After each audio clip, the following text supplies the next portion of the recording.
નમસ્તે વિદ્યાર્થી મિત્રો, આજે આપણે જોઈશું કેપેસિટરમાં સંગ્રહિત ઉર્જાનું સૂત્ર તારવવાનું છે. સંગ્રહિત ઉર્જા એટલે કેપેસિટરની બે પ્લેટ વચ્ચેની સ્થિતિ ઉર્જા નું સૂત્ર તારવો અને એની અંદર ઉર્જા ઘનતાનું સૂત્ર તારવવાનું છે. ઉર્જા ઘનતા એટલે એકમ કદ દીઠ કેટલી ઉર્જા છે તે. બહુ સિમ્પલ વાત છે, જરા જોજો અને આ ચેપ્ટરનો છેલ્લો પોઈન્ટ છે. દાખલા તરીકે મારી પાસે કે કેપેસિટરની પહેલી એક પ્લેટ છે,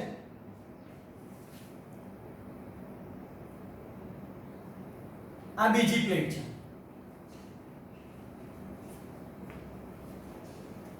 સમજે જરા, આટલી તેટલું બે પ્લેટ વચ્ચેનું અંતર છે જેને આપણે નામ આપી દઈએ છીએ d.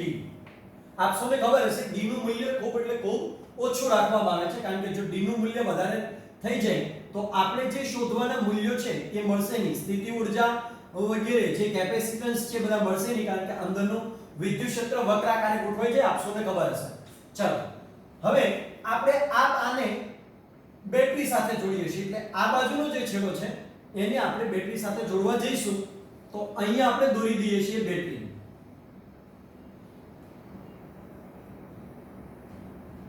બેટરીમાં અહીંયા આપણે રાખીએ છીએ કળ, એટલે અહીંયા આપણે રાખીએ કળ.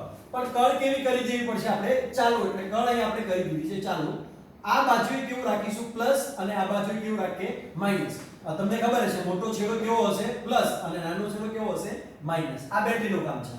જે બાજુ પ્લસ ભાગ છે એટલે એનો મતલબ એ થયો કે અહીંયાથી ધન વિદ્યુતભાર જશે, અહીંયાથી ધન વિદ્યુતભાર જઈને ફરી પાછા આવી રીતે આવશે.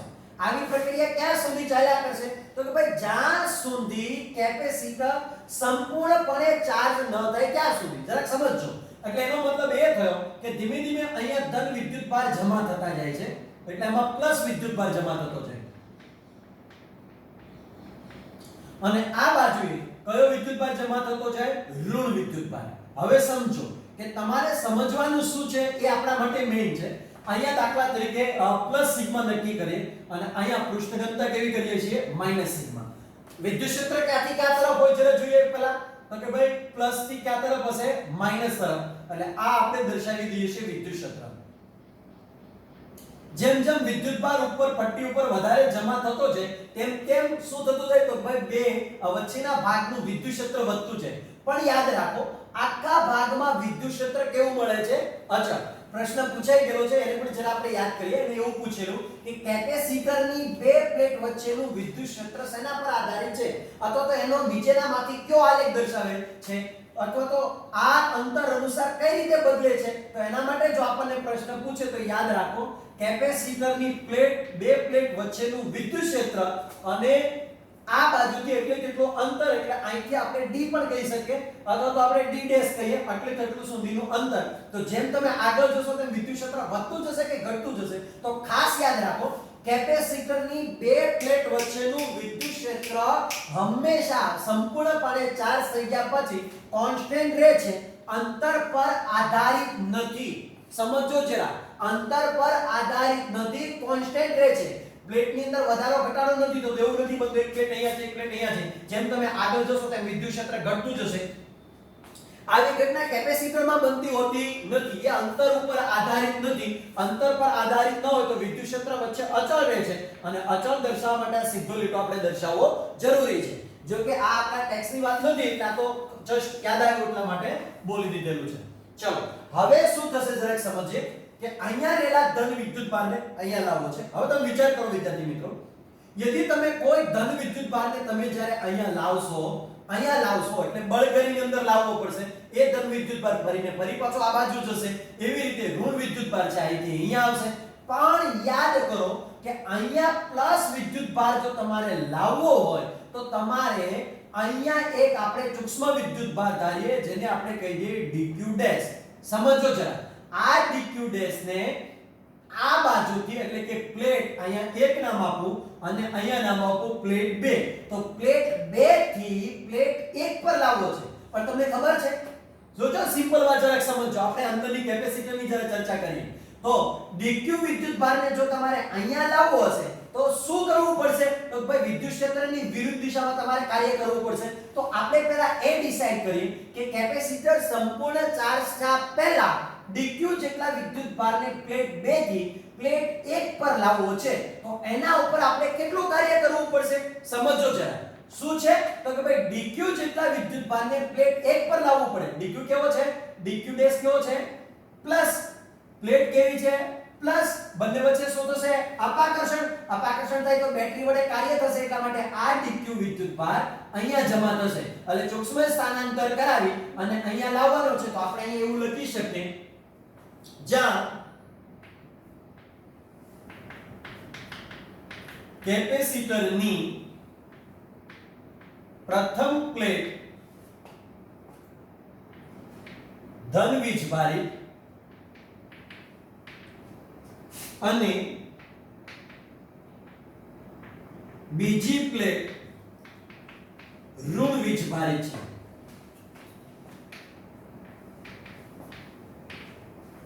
જ્યારે dq ડેશ જેટલા વિદ્યુત ભારને પ્લેટ 2 પરથી 1 પર લઈ જવા માટે કાર્ય કરવું પડશે ચલો વિદ્યાર્થી મિત્રો આ વાત કમ્પ્લીટ થઈ ગઈ હવે આપણે શું જોઈએ છે ભાઈ પહેલા આપણે વિદ્યુત સ્થિતિમાન જોઈ લઈએ કારણ કે કાર્યનું સૂત્ર આપણી પાસે શું છે W q v એટલે આપણે પહેલા શું જોશે બોલો તો વિદ્યાર્થી મિત્રો વિદ્યુત સ્થિતિમાન તો આપણે જરા લખી નાખીએ પ્લેટ 1 અને પ્લેટ 2 વચ્ચેનો વિદ્યુત સ્થિતિમાનનો તફાવત એટલે લખી નાખીએ કેપેસિટરની પ્લેટ 1 અને પ્લેટ 2 વચ્ચેનો વિદ્યુત સ્થિતિમાનનો તફાવત હાલો ચલો વિદ્યુત સ્થિતિમાનના તફાવતને આપણે શું નામ આપી દઈએ v ડેશ હાલો ચલો v શું લખી શકાય વિદ્યાર્થી મિત્રો જરા યાદ કરો તો ભાઈ કેપેસિટર માટે શું લખાય q c પણ તમને ખબર ધીમે ધીમે અંદર વિદ્યુતભાર ચાર્જ થવાનું ચાલુ કરશે એટલે ડાયરેક્ટ q ન લખી શકાય q એટલે સંપૂર્ણપણે ચાર્જ થઈ ગયા હોય ત્યારે જે વિદ્યુતભાર મળે તે તો આપણે અહીંયા q ની જગ્યાએ શું લખી નાખીએ q ડેશ લખીએ એટલે ધીમે ધીમે કેપેસિટર હજી ચાર્જ થાય છે સંપૂર્ણપણે ચાર્જ થયું નથી હવે આપણે લખીએ કે કાર્ય લઈએ સૂક્ષ્મ કાર્ય એટલે શું લખી નાખીએ પ્લેટ 2 પરથી પ્લેટ 1 પર dq ડેશ જેટલા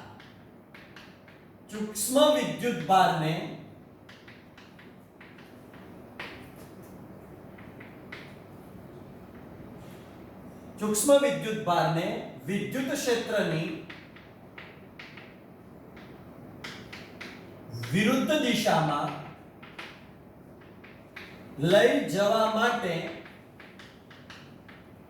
કરવું પડતું સૂક્ષ્મ કાર્ય કારણ કે સૂક્ષ્મ સ્થાનાંતર કરાવીને આપણે કેવું લેવું પડશે સૂક્ષ્મ કાર્ય ચલો તો સૂક્ષ્મ કાર્યને આપણે શું કહીશું dw કાર્યનું સૂત્ર યાદ છે ને W નું સૂત્ર કયું હતું બોલો તો જરા વિદ્યુત સ્થિતિમાનનું સૂત્ર શું હતું તો કે ભાઈ એકમ વિદ્યુતભાર પર કરવું પડતું કાર્ય તો કાર્ય શું લખાય તો ભાઈ વિદ્યુતભાર યાદ રાખો વિદ્યુતભાર ગુણ્યા વિદ્યુત સ્થિતિમાન ઉભાર હવે વિદ્યુતભાર કેટલો લઈ જવાનો છે dq ડેશ જેટલો એટલે અહીં શું લખી નાખીએ dq ડેશ ગુણ્યા વિદ્યુત સ્થિતિમાનને શું કહી દઈએ v ડેશ ચલો આ આપણને શું મળ્યું સૂક્ષ્મ કાર્ય અને કિંમત સપોઝ કે મૂકવી છે તો v ડેશ ની કિંમત અહીંયા આપી દીધી છે શું લખીશું બોલો તો જરા v ડેશ ની કિંમત q dash c dq dash સમજો જરા હાલો ચલો આ આપણને મળ્યું આખું સૂક્ષ્મ કાર્ય સમજો હજી કાર્ય નથી મળ્યું હજી તો આ વિદ્યુતભારને તમારે અહીંયા લઈ જવા સૂક્ષ્મ વિદ્યુતભાર છે હવે આવા તો ટોટલ વિદ્યુતભારોને ત્યાં લઈ જવા છે અને આ કેપેસિટરની પ્લેટને શું કરવું છે પ્લસ q જેટલો વિદ્યુતભાર આના પર જમા કરવો છે અને આ કેપેસિટરની પ્લેટ પર માઈનસ q જેટલો વિદ્યુતભાર જમા કરવો છે હવે તમને વિચાર આવે કે સરજી તમે એ તો પ્લસ વિદ્યુતભાર કેમ લીધો છે હવે સમજો વિદ્યાર્થી મિત્રો વિદ્યુત સ્થિતિમાનની અંદર એવું લેવામાં આવે દાખલા તરીકે આ પ્લસ વિદ્યુત સ્થિતિમાન છે તો આનો બીજો એક છેડો છે ને અનંત અંતરે છે એવું વિચારી, કારણ કે વિદ્યુત સ્થિતિમાન સાપેક્ષ રાશિ છે, એવી રીતે ઊર્જા છે, સ્થિતિ ઊર્જા એ પણ સાપેક્ષ રાશિ છે. એટલે આપણે કોઈ પણ એક પ્લેટ લઈએ, એટલે આ એક પ્લેટ લીધી હોય તો આ એક પ્લેટ અને એનો બીજો જે ભાગ છે એ અનંત અંતરે છે ને એવું વિચારવામાં આવે છે. તો ખાસ જરા સમજો કે આપણે કોઈ પણ એક પ્લેટ ઉપર જમા થયેલો વિદ્યુતભાર આપણે લઈશું, એટલે ખાલી પ્લસ લઈએ, અને જો પ્લસ ન લેવો હોય તો તમારે પછી માઈનસ ની ગણતરી કરવી પડે. તો આપણે તો શું કરવાનું છે, તો કે ભાઈ આ પ્લેટ ઉપર પ્લસ વિદ્યુતભાર જમા કરવાનો છે અને આ પ્લેટ ઉપર ઋણ વિદ્યુતભાર જમા કરવાનો છે. જેમ જેમ વિદ્યુતભાર જમા થતો જશે તેમ તેમ વિદ્યુત ક્ષેત્ર વધતું જશે. મતલબ કે ધન ઊર્જા અને ઋણ ઊર્જા જમા થતી જશે, સંગ્રહિત ઊર્જા સંગ્રહ થતો જશે, તેમ તેમ વચ્ચે વિદ્યુત ક્ષેત્ર વધતું જશે. તો આપણે તો બહુ બધા વિદ્યુતભારો નહીં લાવવા છે. તો શું લખીશું બોલો તો જરા, તો કે ભાઈ q જેટલા વિદ્યુતભારને પ્લેટ એક પર પ્રસ્થાપિત કરવું એટલે ગોઠવું, પ્રસ્થાપિત કરવા માટે કરવું પડતું કુલ કાર્ય. બહુ સરસ વાત છે. ચલો તો આપણે કાર્યને શું કહી દઈએ છીએ, w. આ સૂક્ષ્મ કાર્ય મળ્યું એને શું આપણે કરીશું, સંકલન. શું લખી નાખીએ, dw. પહેલા આપણું કેપેસિટર ખાલી હતું, એટલે પહેલા વિદ્યુતભાર કેટલો હતો, 0, કારણ કે કોઈ વિદ્યુતભાર નહોતો. હવે આપણે કેપેસિટરને સંપૂર્ણપણે ચાર્જ કરીશું ત્યારે વિદ્યુતભાર કેટલો થઈ જશે બોલો તો જરા, q. Yes good. ચલો હાલો અહીંયા આગળ વધીએ. ચલો 0 and q, લોઅર લિમિટ અને અપર લિમિટ બની ગઈ. dw આપણી પાસે સૂત્ર શું છે, q dash upon c into dq dash. Very good. ચલો જે કેપેસિટન્સ ફિક્સ હોવાનું, કોઈ પણ કેપેસિટન્સ નું મૂલ્ય ફિક્સ હોવાનું, તો 1/c આપણે બહાર કાઢી લઈએ તો શું થશે, 1/c સંકલન 0 and q. શું લખીશું, q dash into dq dash. હવે તમને બધાને ખબર છે વિદ્યાર્થી મિત્રો કે આનું સંકલન કેટલું થશે, કારણ કે આપણી પાસે ઓલરેડી સંકલનનું સૂત્ર હતું. બોલો તો જરા કયું સૂત્ર તો આપણી પાસે સંકલનનું સૂત્ર, તો કે ભાઈ x raised to n is equal to x n plus 1 upon n plus 1. અચ્છા ચલો એ સૂત્રનો જરા ઉપયોગ કરો એટલે આપણને ખબર પડી જશે. તો શું લખીશું, q ઉપર એક પણ ઘાત નથી, કોઈ કે જો એક ઘાત છે, અરે ભાઈ ડેશ છે. એક પણ ઘાત ન હોય, ખાલી q હોય તેનો મતલબ એક ઘાત કહેવાય ખરી, પણ અત્યારે આ એક ઘાત નથી, એ ડેશ છે. તો શું લખીશું બોલો તો જરા, તો ભાઈ 1/c બરાબર છે આ w ને w, 1/c ના 1/c અને q ડેશ ની વેલ્યુ કેટલી થશે, તો ભાઈ q ડેશ સ્ક્વેર upon 2, કારણ કે એક ઘાત હોય ને એક ઘાત પ્લસ થાય, તો લિમિટ બોલો તો 0 અને q. તો શું લખીશું વિદ્યાર્થી મિત્રો આપણે, તો કે મૂલ્ય મળ્યું 1/c ના 1/c into આ 1/2 આપણે બહાર કાઢ્યું તો 1/2 બહાર કાઢી લો, 1/2 into 1/c. પહેલા અપર લિમિટ મૂકીએ એટલે પહેલા શું મૂકીશું, q સ્ક્વેર માઈનસ, હવે અહીં 0 મૂકીએ તો જવાબ કેવો થઈ ગયો, 0. તો જવાબ શું આવ્યો બોલો તો જરા, 1/2 q સ્ક્વેર upon c. આ શું મળ્યું બોલો તો જરા, કુલ કાર્ય. હવે તમને ખબર, સંરક્ષી વિદ્યુત ક્ષેત્રમાં થતું કાર્ય શેમાં રૂપાંતર થાય, સ્થિતિ ઊર્જામાં, મતલબ કે સંગ્રહિત ઊર્જામાં. તો જરા અહીં લખી નાખીએ, જ્યાં સંરક્ષી ક્ષેત્રમાં થતું કાર્ય સ્થિતિ ઊર્જામાં ફેરવાય છે. તેથી કેપેસિટરની બે પ્લેટ વચ્ચેની સંગ્રહિત ઊર્જા. શું લખીશું વિદ્યાર્થી મિત્રો બોલો જરા, w ની જગ્યાએ શું લખી નાખીએ, u is equal to 1/2 q square upon c. હવે તમને એવો વિચાર આવે કે રકમમાં બહુ બધી વખત q આપેલું હશે નહીં, કેપેસિટન્સ આપેલું ના હોય, વિદ્યુત સ્થિતિમાન બહુ બધી વખત આપેલું હોય, મતલબ કે અલગ અલગ મૂલ્યોના તમને દાખલા પૂછા છે. તો q is equal to તમે શું લખી નાખો, ચલો એક સૂત્ર તો આ આપી દઉં, પણ બીજું q is equal to તમે શું લખી નાખો, જ્યાં કવચ અહીંયા છે ને qvg કવચ થઈ ગયું. ચલો એની કિંમત બોલો તો જરા, તો therefore u is equal to 1/2 v square c square upon c. તો શું લખી નાખીશું બોલો તો જરા, 1/2 શું છે અહીંયા એક એક c કેન્સલ તો શું લખાય cv². સરસ. ચલો હવે ઘણી વખત તમને એવો પણ વિચાર આવે કે આ આપણી પાસે બીજું સૂત્ર બની ગયું. હવે આ સૂત્ર ક્યારે વાપરવાનું? જ્યારે રકમમાં વિદ્યુત ભાર ન આપ્યો હોય ત્યારે. આ સૂત્ર ક્યારે વાપરવાનું? જ્યારે રકમમાં વિદ્યુત સ્થિતિમાન ન આપ્યું હોય ત્યારે. હવે આપણે ત્રીજું સૂત્ર વાપરીએ કે કેપેસિટન્સ ના આપ્યું હોય તો અહીંયાથી કેપેસિટન્સ ને કરતા કરો તો વિદ્યાર્થી મિત્રો C શું લખાય? Q/C. તો અહીંયા જે જગ્યાએ કેપેસિટન્સ છે ત્યાં શું લખી નાખો? C નું જોઈએ ને તો Q/ શું લખાય? V. તો ચલો વિદ્યાર્થી મિત્રો આની અંદર કિંમત મૂકો એટલે આપણને ત્રીજું સૂત્ર મળશે. therefore U = 1/2 Q² upon C Q/V. તો Q/V હોય એક Q કેન્સલ છેદનો છેદ ઉલટીને અંશમાં તો U શું લખી શકાય? 1/2 QV. આ કયું સૂત્ર મળ્યું? ત્રીજું. ચલો કયું સૂત્ર ક્યાં વાપરીશું જરા ફરી પાછો પ્લાન તૈયાર કરી દે એટલે આપણે ખબર પડી જાય. પહેલું આ સૂત્ર વિદ્યુત સ્થિતિમાન રકમમાં ના આપ્યું હોય ને ત્યારે વાપરવાનું. આ સૂત્ર વિદ્યુત ભાર રકમમાં ના આપ્યો હોય ને ત્યારે વાપરવાનું. આ સૂત્ર રકમમાં કેપેસિટન્સ ના આપ્યું હોય ને ત્યારે વાપરવાનું. ત્રણેય સૂત્ર કેપેસિટરની બે પ્લેટ વચ્ચે સંગ્રહિત ઊર્જાનું સૂત્ર છે. જરાક સમજજો. ગમે ત્યાં સૂત્ર નહીં વાપરી નાખવાના. ગોળા માટે આ અત્યારે લાગુ નહીં પડે. હા, ગોળો કેપેસિટર હોય તો સૂત્ર લાગુ પડે, બરાબર છે. પણ સાદા ગોળા માટે તમે સ્થિતિ ઊર્જાનું સૂત્ર લેતા હો તો એ સમયે તમારે આ સૂત્ર ન લઈ શકાય. તમને એવું કીધું છે કે એક ગોળો કેપેસિટર છે તો બરાબર છે, તો એની તમે ઊર્જા લઈ શકો.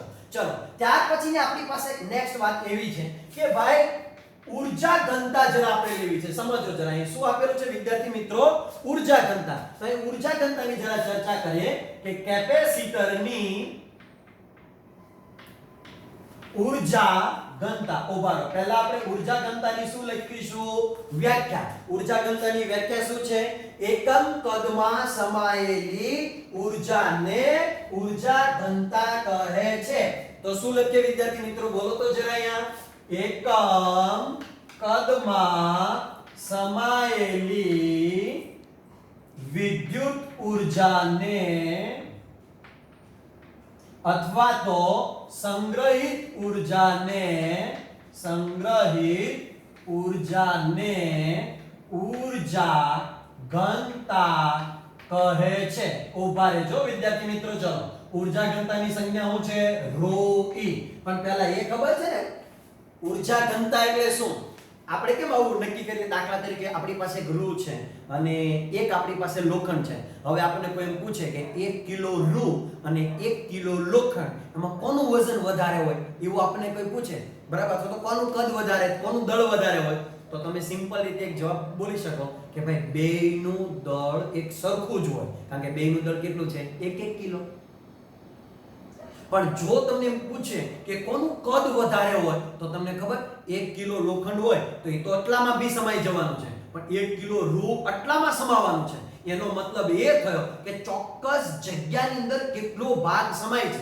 એમ આપણે એવું નક્કી કરી શકીએ કે ભાઈ આટલા વિસ્તારની અંદર એટલે ચોક્કસ વિભાગની અંદર કેટલી ઊર્જા છે જેને આપણે નામ આપી દઈએ. મતલબ કે આટલા વિભાગની અંદર આટલા વિભાગમાં કેટલી ઊર્જા છે, આના આટલા વિભાગમાં કેટલી ઊર્જા છે, એટલે ચોક્કસ જગ્યાની અંદર ચોક્કસ કદની અંદર કેટલી ઊર્જા છે એને આપણે શું નામ આપીશું? ઊર્જા ઘનતા. હવે ઊર્જા ઘનતાનું શું સૂત્ર આવશે? તો ભાઈ નીચે કદ આવશે અને ઉપર શું આવશે વિદ્યાર્થી મિત્રો? ઊર્જા. હવે ઉભા ઊર્જાનું આપણે સૂત્ર આપણે તારી દઈએ. આમાંથી કોઈ પણ એક સમીકરણ લઈ લો. દાખલા તરીકે હું આ સૂત્ર સમીકરણ લઈ લઉં છું. કયું છે?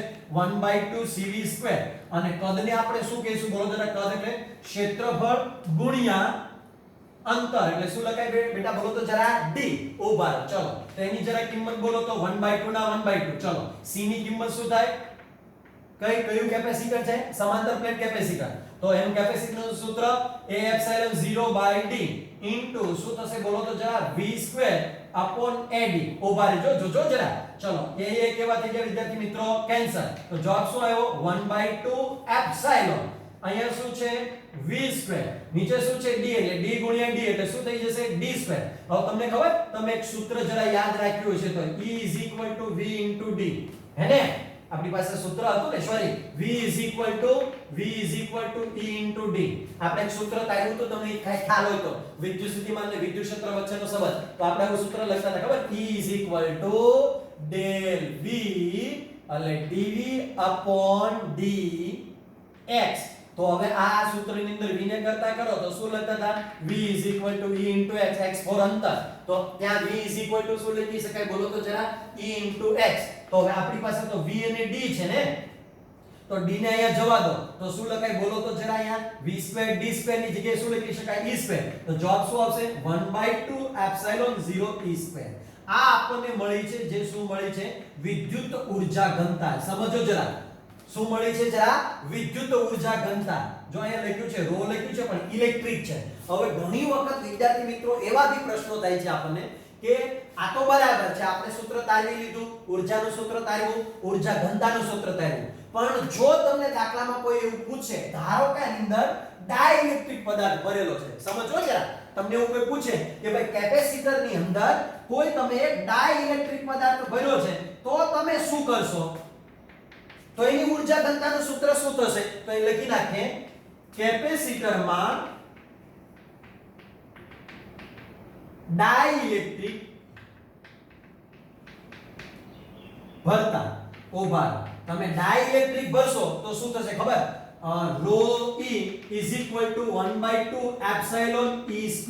પણ તમને ખબર આ એપ્સિલોન શું દર્શાવે છે, તો કે આ માધ્યમની પરમિટિવિટી. શું દર્શાવે છે, આ માધ્યમ. પહેલા આ શું હતું, એપ્સિલોન 0 શૂન્ય અવકાશ અથવા અંદર રહેલી હવાની પરમિટિવિટી. પણ આપણે તો અંદર ડાઇલેક્ટ્રિક પદાર્થ ભરેલો છે, મતલબ કે અંદર સલ્ફ્યુરિક એસિડ ભરી દીધું છે, હાઇડ્રોક્લોરિક એસિડ ભરી દીધું છે, પાણી ભરી દીધું છે. કોઈ પણ પ્રકારનો તમે ડાઇલેક્ટ્રિક પદાર્થ ભરશો, બરાબર, HCl ભર્યું છે, હાઇડ્રોક્લોરિક એસિડ, તો શું થશે, તો કે ભાઈ એની પરમિટિવિટીને આપણે શું કહીશું, એપ્સિલોન. હવે વિદ્યાર્થી મિત્રો ખાસ તમે જરા સમજો કે આપણને k રકમ આપ્યો છે, તો એપ્સિલોન અને k વચ્ચેનો શું સંબંધ છે જરા જોઈએ.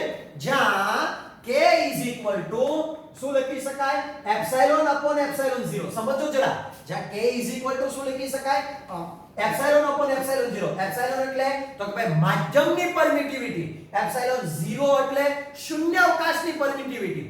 માધ્યમની અને શૂન્ય અવકાશની પરમિટિવિટીનો ગુણોત્તર એટલે કે સરખામણી કરો તો શું મળે છે આપણને, ડાઇલેક્ટ્રિક અચળાંક. તો ડાઇલેક્ટ્રિક અચળાંકને આપણે આમાંથી એપ્સિલોન 0 ને કરતા કરીશું, તો તેથી એપ્સિલોન = શું લખી શકાય, k એપ્સિલોન 0. તો અહીંયા આપણે શું મૂકી શકીશું, ρ E = 1/2 k એપ્સિલોન 0 E2. તો માધ્યમ આપેલું હોય ત્યારે તમારે ફરજિયાતપણે આ સૂત્ર વાપરવું પડે. વિદ્યાર્થી મિત્રો ખાસ જરા ધ્યાન આપજો, માધ્યમ આપેલું હોય ત્યારે જ આ વાપરવાનું. ટેક્સ્ટ બુક ની અંદર આટલી થિયરી આપેલી નથી, બાકી આ બધું જ આપેલું છે. જરા ધ્યાનથી ફરી પાછું સમજો, બહુ નોર્મલ છે. અહીંયા dq જેટલા વિદ્યુતભારને અહીંયાથી આપણે અહીંયા લઈ જવો છે, તો આપણે કેટલું કાર્ય કરવું પડ્યું છે, એ પહેલા આપણે બે વચ્ચે કેટલું વિદ્યુત સ્થિતિમાન છે એ નક્કી કરીએ, પછી આપણે કેટલું સૂક્ષ્મ કાર્ય કરવું પડ્યું છે એ નક્કી કરીએ, અને એના ઉપરથી આપણે શું લઈએ વિદ્યાર્થી મિત્રો, કુલ કાર્ય. અને કુલ કાર્ય પરથી આપણે એના ત્રણ અલગ અલગ સૂત્રો તારવીએ, જે રકમમાં આપ્યું હોય એ પ્રમાણે તમને દાખલો ગણી બતાવ.